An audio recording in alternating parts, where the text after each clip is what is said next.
नमस्कार दोस्तों, आज के हमारे इस वीडियो में हम आपके लिए करवा चौथ व्रत की संपूर्ण कथा लेकर आए हैं। बहुत समय पहले की बात है।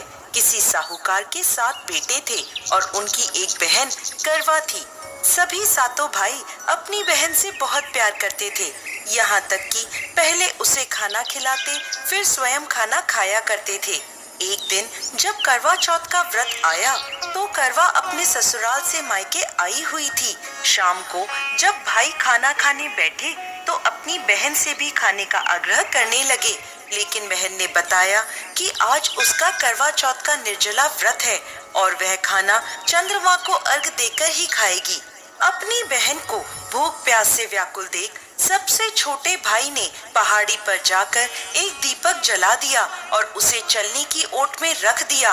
वापस आकर अपनी बहन से कहने लगा, बहन चांद निकल गया है, तुम अर्घ देकर खाना खा लो। करवा भागी भागी अपनी भाभियों के पास गई और कहने लगी, भाभी चलो चांद निकल गया, अर्घ देकर खाना खाते हैं। भाभियां सारी बात जानती थी। वो बोली, बाईसा अभी आपका चांद निकला है, आप अर्घ देकर खाना खा लो, हमारा चांद निकलने में अभी समय है। करवा भोली भाली भाभियों की ये बात नहीं समझ पाई और चांद को अर्घ देकर खाना खाने बैठ गई।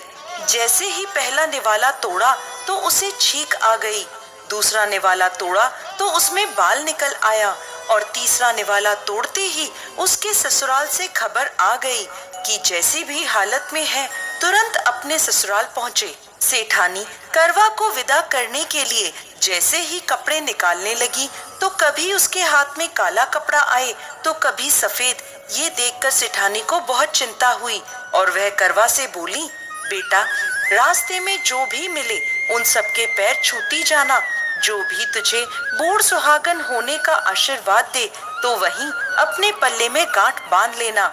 माँ की ये बात सुनकर करवा अपने ससुराल के लिए निकल गई। रास्ते में जो भी मिला करवा उन सबके पैर छूती गई। सभी उसे खुश रहो, सुखी रहो यह आशीर्वाद देते रहे, लेकिन किसी ने भी उसे बूढ़ सुहागन होने का आशीर्वाद नहीं दिया। अब करवा जैसे ही अपने ससुराल पहुंची तो घर के आंगन में छोटी ननद खेल रही थी। करवा ने जैसे ही ननद के पैर छुए तो वो बोली, खुश रहो, सुखी रहो, बूढ़ सुहागन हो, दूधो नहाओ, पूतो फलो। छोटी ननद के ऐसा आशीर्वाद देते ही करवा ने अपने पल्ले पर गांठ बांध ली। जैसे ही वो अंदर गई तो देखती है आंगन में उसके पति का शव रखा था और उसे ले जाने की तैयारी की जा रही थी। यह देखते ही करवा रोने लगी, विलाप करने लगी और कहने लगी, मैं इन्हें कहीं नहीं ले जाने दूंगी, इन्हें कहीं मत लेके जाओ। जब कोई भी उसकी बात नहीं माना तो वो बोली, मैं भी इनके साथ चलूंगी। सभी ने विचार किया कि साथ में ले चलते हैं इसको। सभी के साथ करवा शमशान घाट पहुंच गई। जब पति के अंतिम संस्कार का समय हुआ तो वह बोली, मैं इन्हें नहीं जलाने दूंगी। सब कहने लगे, पहले तो अपने पति को खा गई, अब उसकी मिट्टी भी खराब कर रही है, लेकिन करवा ने किसी की एक ना सुनी। सभी लोगों ने आपस में विचार विमर्श किया और उसको शमशान में ही एक झोपड़ी डलवा दी। उस झोपड़ी में करवा अपने पति को लेकर रहने लगी।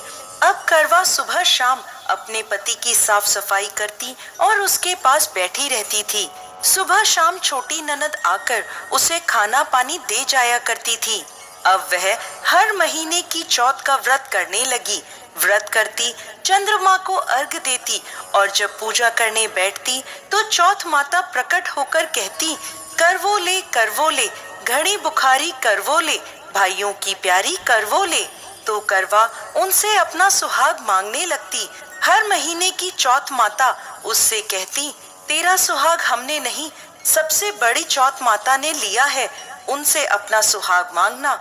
ऐसे करते करते अश्विन की चौथ आई तो करवा उनसे कहने लगी, माता मैं 12 महीने से यहाँ बैठी चौथ का व्रत कर रही हूँ, अब तो मुझे मेरा सुहाग वापस लौटा दें।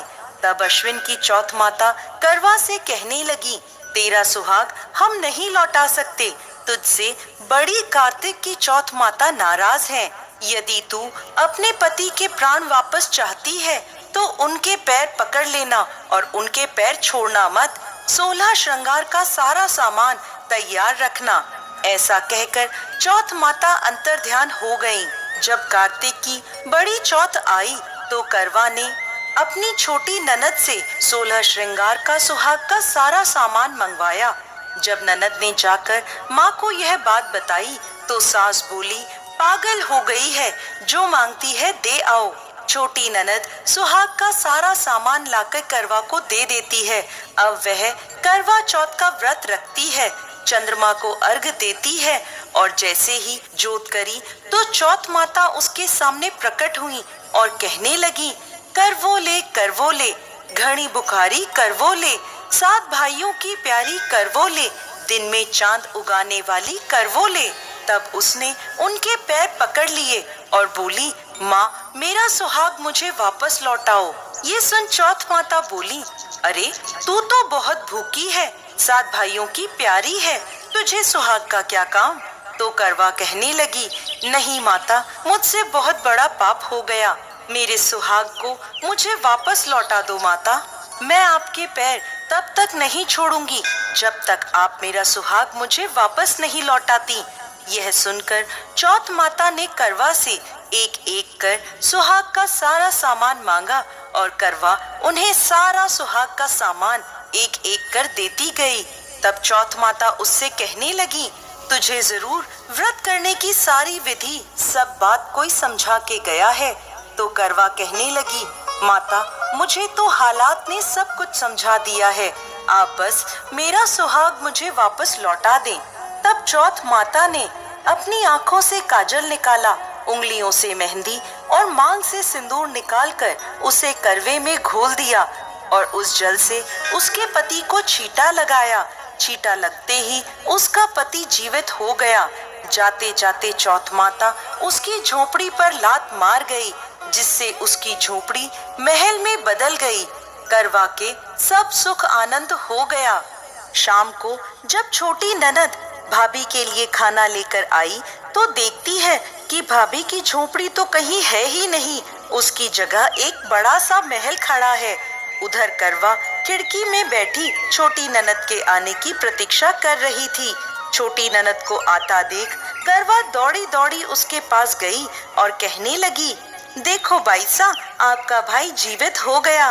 घर जाओ और माता जी से कहो कि गाजे बाजे के साथ हमें लेने आए।